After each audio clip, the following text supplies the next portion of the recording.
You're locked in to the hottest station on the planet. Resistance is futile.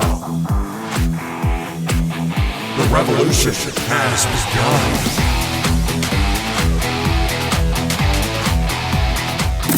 You're listening to Rebelpreneur Radio, helping you break the rules and build the business you need for the life you want. And now, broadcasting his pirate signal from somewhere beyond the status quo, here's your host, best-selling author, marketing and media strategist, Ralph Brogden. Hello and welcome to Rebelpreneur Radio. It's the show that helps you build the business you need so you can live the life you want. I'm Ralph Brogden. As a business owner, you have to overcome obstacles every single day. But what if your obstacle was you were living in a prison cell and you were there for a crime that you did not commit? Now, a lot of people would give up at that point and say, there's no way that I could take control of my life and my business from a jail cell. But we have a guest here today who has actually done that. It's a true story. And I'm here with Sean Michael Crane. He is a life coach with an incredible story of perseverance and determination. At 23, Sean was sentenced to 7 years in prison for a crime he did not commit. Since then, he has used his hardships and life experience to reach others and to inspire them to conquer their fears and pursue the life they have always dreamed of living, just as he has. Sean, welcome to Rebelpreneur Radio. Thank you for having me, Ralph. I really appreciate being here. What a powerful story, and it's motivational, just the positioning of who you are and what you've been able to accomplish. Just knowing that motivates me. I mean, really, what is my excuse? What excuse do we have if you have been where you have been and you have come as far as you have just through the power of perseverance and determination? Tell us a little bit more about your background and what you're doing. What are you up to? Yeah, so I currently reside in Santa Barbara, California. I'm married with 3 beautiful children. I mean, I'm a family man, and my 2 youngest are both in diapers. My son Mason is 10, so we have a little gap there, but it's just, I live a wonderful life, honestly, and I'm able to do what I love every day, and that's to connect with and serve others who are possibly struggling or just know that they're made for more. I work with men who are fathers, business owners, entrepreneurs, who find it difficult to create balance and, most importantly, take care of themselves with all of their busy demands and responsibilities. So, using the principles and the things that I uncovered while I was incarcerated that helped me to feel at my best, I've been able to create a program and a process that allows these men that I get to work with to utilize that stuff to really improve the quality of their lives across the board. So that's what I'm doing now. I have a mastermind, a private community of men from all over the world. And really we have one common goal, and that's to be our best, right? And I know that sounds cliche, but what I'm seeing is there's a lot of men who don't feel that way. There's a lot of men that are burning out because they're putting all their time and energy into their business, or the stress of trying to balance raising a family and run a business is wearing them down. And there comes a point where we have to be honest with ourselves and say, hey, I'm not as happy as I once was or thought I would be at this stage of my life.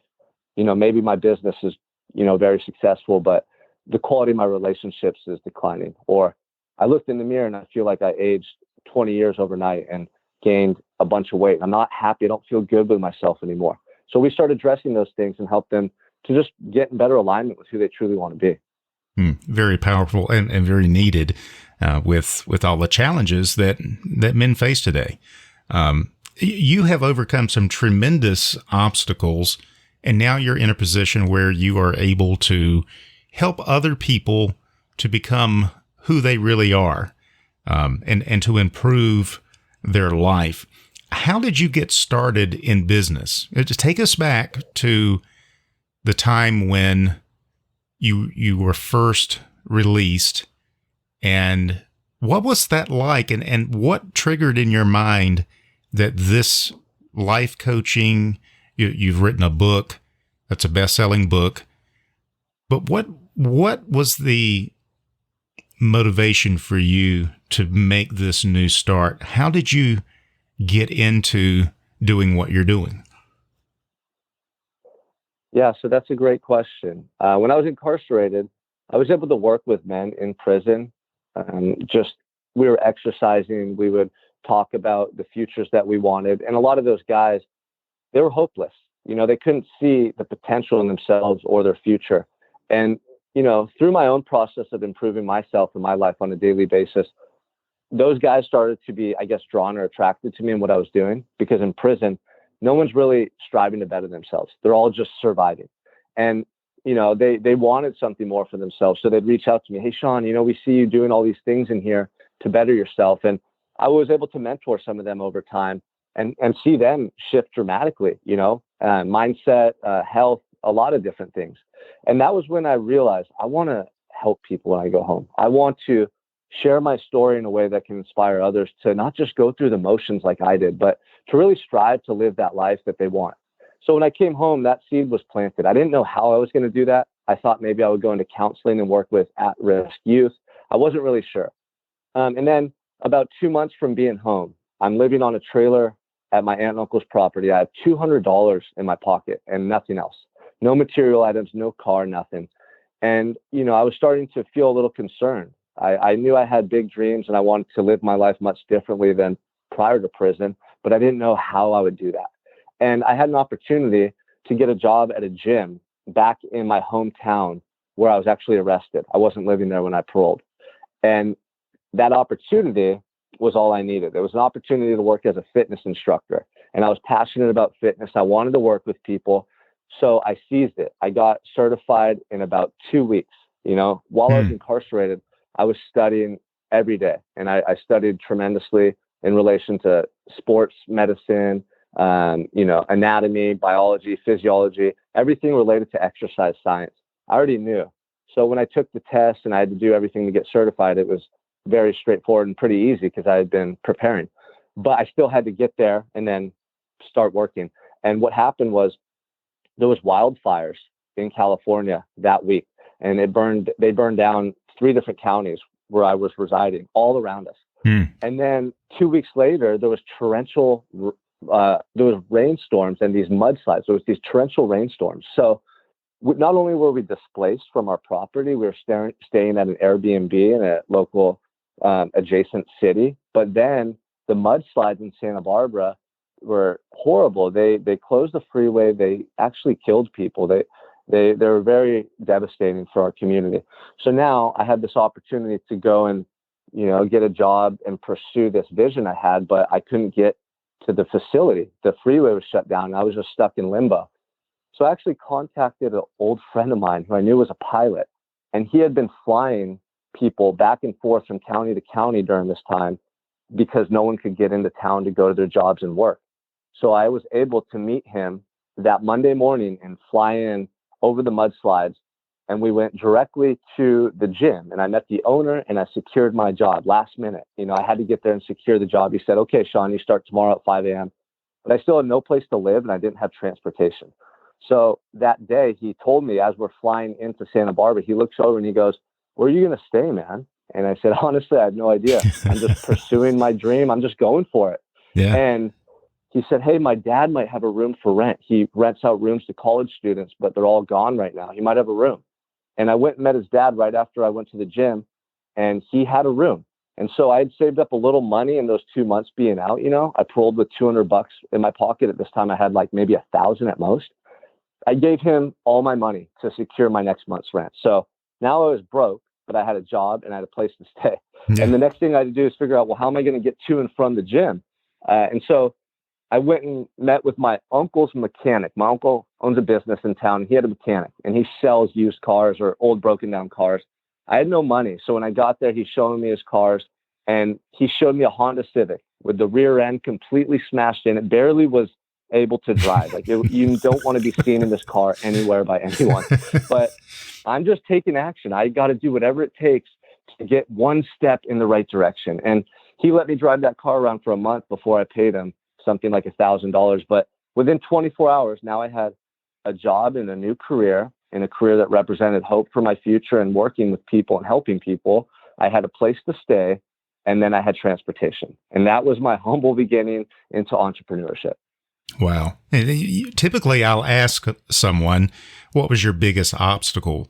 But it sounds to me, Sean, that you have everything was an obstacle. Things that our listeners take for granted, like having a place to live, having a way to get to and from somewhere, having a computer and an internet connection, having money in the bank. These are things we take for granted, but you started out literally with nothing. But I think the key thing that you said is taking action. Asking yourself, what is the next best step for me right now? And not wait until conditions are perfect. You've got more money, you've got more connections. We come up with all of these excuses why we're not successful, why we're not in life and in business in the place where we want to be. For all of these reasons, but the obstacles that you described, Sean, are tremendous. Most people would give up and would say it's just not meant to be. What is the thing that motivates you to keep going and to overcome these tremendous obstacles in your life and now achieve what anyone would consider success, living your dream? How do you keep yourself fit and motivated mentally? Yeah, so it all comes down to the feeling I experienced when I was first incarcerated. At 23, I was arrested for a crime I didn't commit, and I faced a life sentence in prison.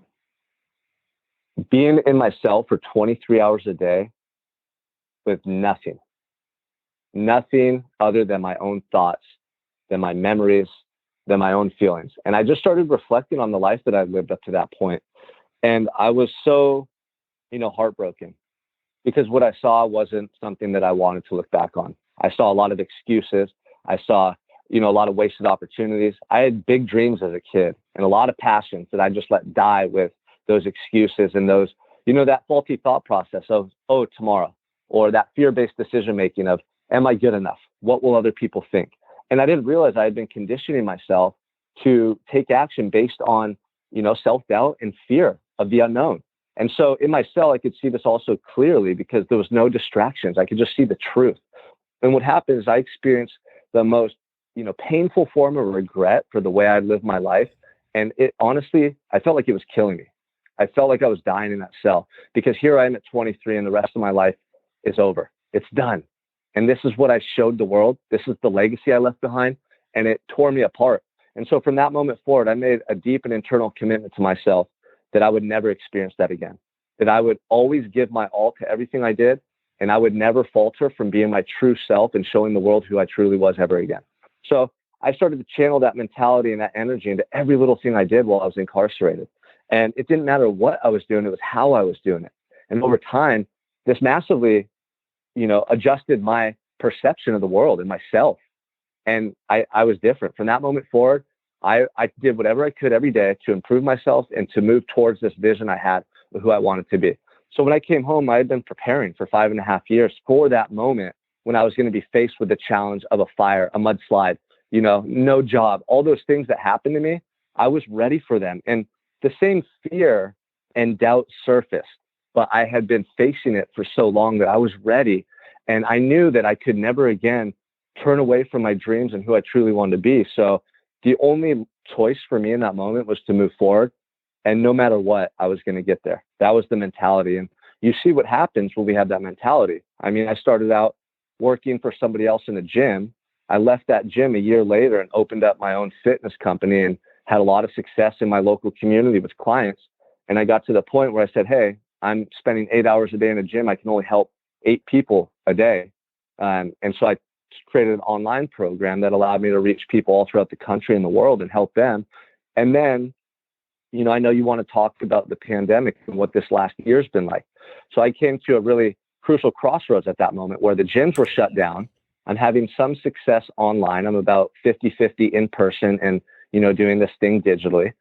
And now I have a young child. My wife just gave birth and she's pregnant again. So the pandemic hits and the gyms are shut down and I lose all my clientele. Most of my income is gone. And I'm sitting there at 4 a.m. by myself in the dark thinking, what am I going to do? Right? What am I going to do to provide for my young family? What is going to happen? Do I have to go back and get a 9 to 5 for a little bit and see what happens with this pandemic? And I was at a crossroads once again. I was confronted by that same fear and doubt that oftentimes leads us down a path we don't want to go. But I had to stay true to what I felt in my heart and who I knew I wanted to be. I'd been doing it for so long. I couldn't turn away from that person. I couldn't give up now.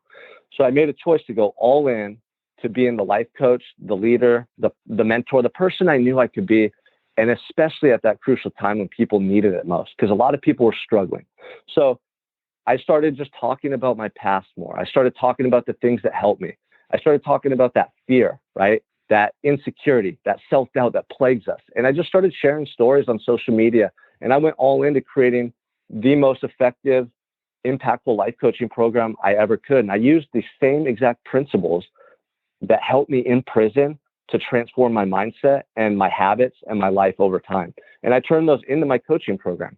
So initially I had some people who, were attracted to what I was saying and they felt like I could help them. And we connected and they were having success in my program. And then more guys joined and more guys joined. And the last year was incredible. And, my vision, my dream has literally come to life before my eyes. And that's because I made the choice to face my fear and pursue what I felt in my heart and what I knew I wanted to do with my life. And at any moment, I could have chose that alternate route, but I didn't. And that's why I've been able to have success. And that's why the coaching program and the work that I'm able to do with my guys has been so successful because, I've been following that truth and putting it into action every day. Very powerful. And I think that the biggest takeaway, what I'm hearing you say, is that the fear and doubt never go away. We're not ever going to get to a place where we get to enjoy no fear, no doubt, and no obstacles in our path. It all has to do with how we choose to respond to the fear, how we respond to the doubt, how we respond to the obstacles, not to eliminate them, but to overcome them. Not to think that we'll ever get to a place where we'll never have fear or we'll never have doubt. But Sean, you have been able to use these things as leverage, just like a capitalist will use financing or cash reserves as leverage to fund his or her projects. You use fear and doubt to leverage yourself, to challenge yourself to go beyond where you were before, where other people shut down and panic and give up and then come up with all kinds of excuses outside of themselves why it won't work for them. So this is extraordinary. And I'm wondering if you could share with our listeners, someone who's struggling right now, they're trying to make a change in their life, trying to make a change in their business to get to that proverbial next level.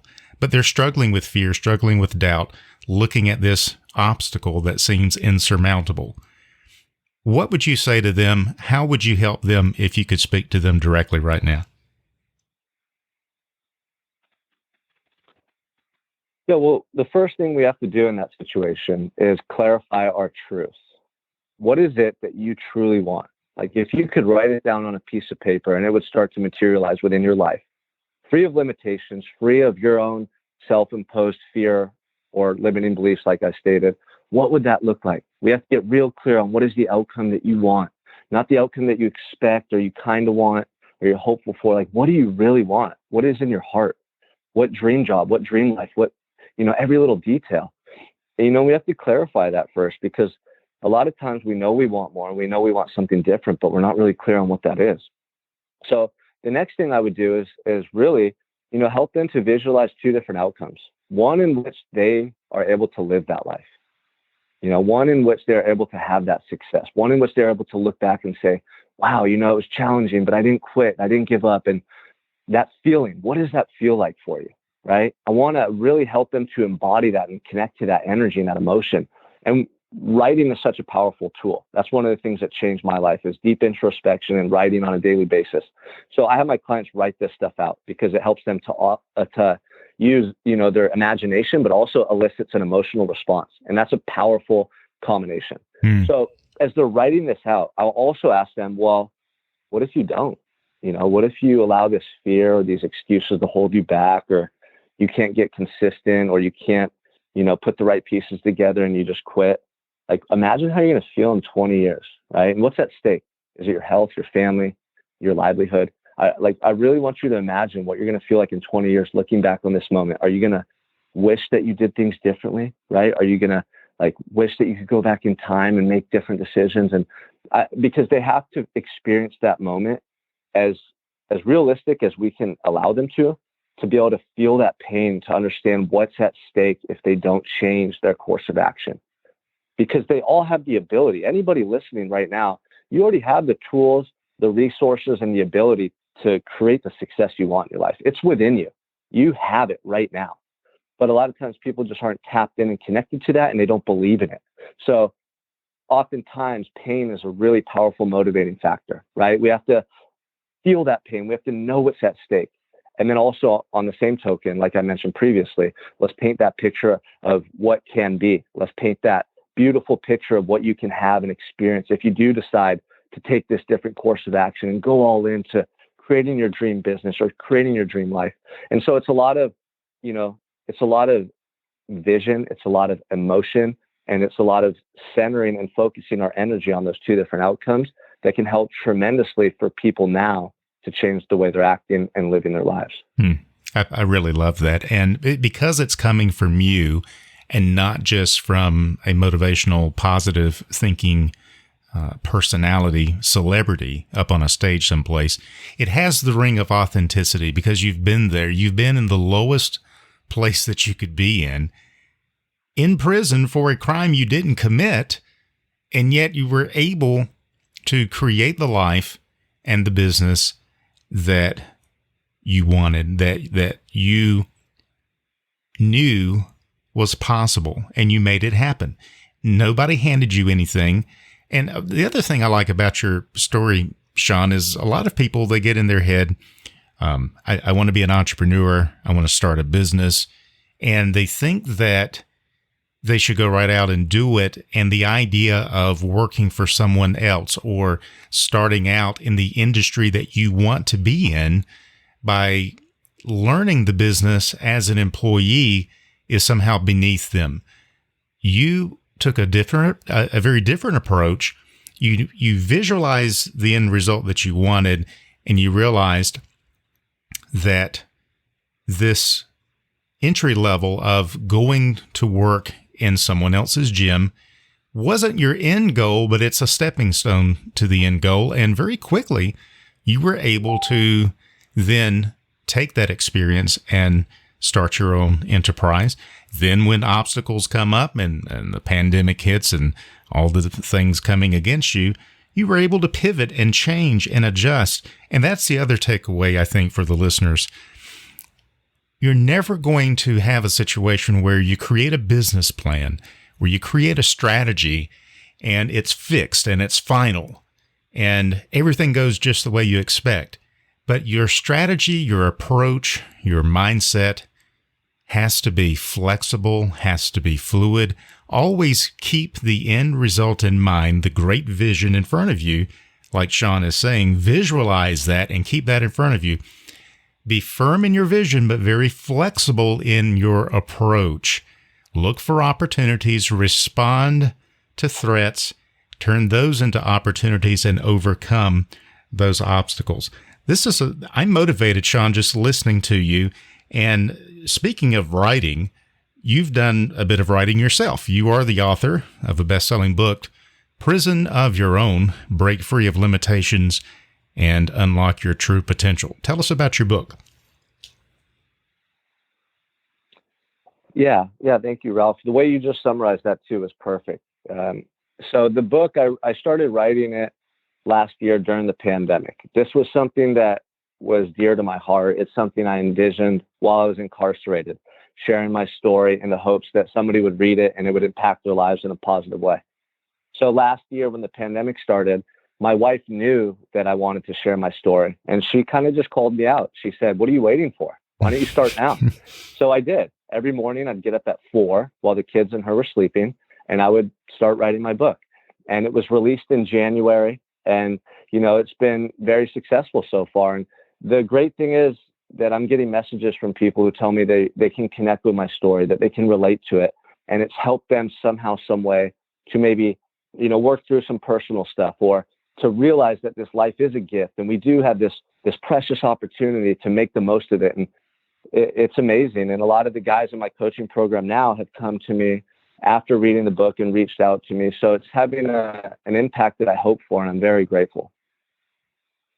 That's excellent. And congratulations on getting your book written and getting it published. Again, the name of the book is Prison of Your Own: Break Free of Limitations and Unlock Your True Potential. And if you want to find out more, I encourage you to go check Sean's website out. It's SeanMichaelCrane.com, just the way it sounds, SeanMichaelCrane.com. And we will have that link on the Rebelpreneur website as well. Sean, it's been really encouraging and motivational. I'm motivated. I feel like now that I can go out and conquer any business goal, any life goal that I want, because I've listened to your story, and just your story is very compelling, but also the wisdom that you bring to bear on life and business is just extraordinary. I appreciate you being on the show. Do you have any final thoughts that you'd like to leave with our listeners? I really appreciate being here, Ralph. And, in relation to the book, I just want to let everyone know it's available on Amazon. And I just released the audiobook a couple weeks ago, so that's available on audiobook as well. So I want to say, the last thing I want to say, Ralph, is that when it comes to running a business, raising children, all these things that we are doing in our lives, the common denominator, right? The one factor that is present in all areas of our lives is ourselves. And I think a lot of times we neglect ourselves.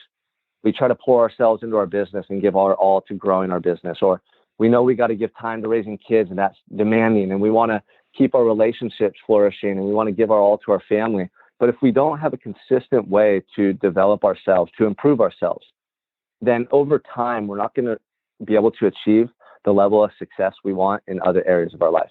So one of the main things that has helped me transition from prison to entrepreneur to author to life coach to everything I get to do is always having specific routines that no matter where I'm at in the world, traveling, or what I'm doing, they are non-negotiable. Those routines are a part of my life. They're synonymous with me just as much so as my name.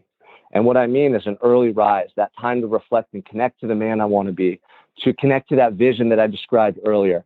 That's where we create the emotional charge. That's where the internal alignment to who we truly want to be stems from, because we're more likely to put it into action throughout the day and embody that person if we're preparing to do so, to be that individual. It's not realistic to just jump up and to go into our day and think we're going to massively, scale our business or get ahead in life. A lot of times people get stuck and it takes decades to do so. But when we have a specific routine and process to cultivate the right mindset, the energy, and the daily actions to get there, you'd be amazed at how quickly you can achieve those things. And not only that, but you don't burn out. You don't allow stress to weigh you down as much, right? The fulfillment, the gratitude's there because you're creating that process daily in the way you're living. So those are the things that I love getting to share and teach my guys, because I see them come to me as, burnt out, struggling entrepreneurs, like, hey man, what's going on? I thought things were going to be different, to feeling like they have control over their lives and they feel better. They're going to sleep at night happier. They're looking in the mirror and they're healthier. They're having better relationships with their wives and children. And that's what it's all about. It's about how can we create the person that will ultimately achieve the success we want. So I just want to share that if anyone's struggling or not getting the results they want in any part of their life, envision the man or the individual you have to be that would create that success. And then we have to bridge that gap. How do we start to embody that person and live as that person every day, right? What time do they wake up? What does their schedule look like? How do they show up after a long day of work with the family? We have to get all those details mapped out before we can start to embody that person. And then when we do that, guess what happens? Over time, that shift takes place, and then you're living that life. So I just want to share that. It's a powerful process, but it's not science fiction. right? We all became conditioned to be who we are by certain things. Well, guess what? We can also condition ourselves to be who we truly want with similar processes. We just have to get clear on what those are and how to take action on them. So that's all I wanted to share, Ralph. I really appreciate being here and this opportunity. Excellent, excellent. Words of wisdom from Sean Michael Crane. At 23, he was sentenced to 7 years in prison for a crime he did not commit. Today, he is a life coach with an incredible story of perseverance and determination. You've heard just a bit of it here on Rebelpreneur Radio. Check out the book and the website at SeanMichaelCrane.com. And I think you'll be glad that you did. Sean, thank you so much for being on Rebelpreneur Radio today. I really appreciate it. Thank you, Ralph. I appreciate you having me here. You've been listening to Rebelpreneur Radio with Ralph Brogden. Download the show notes and much more at rebelpreneur.com.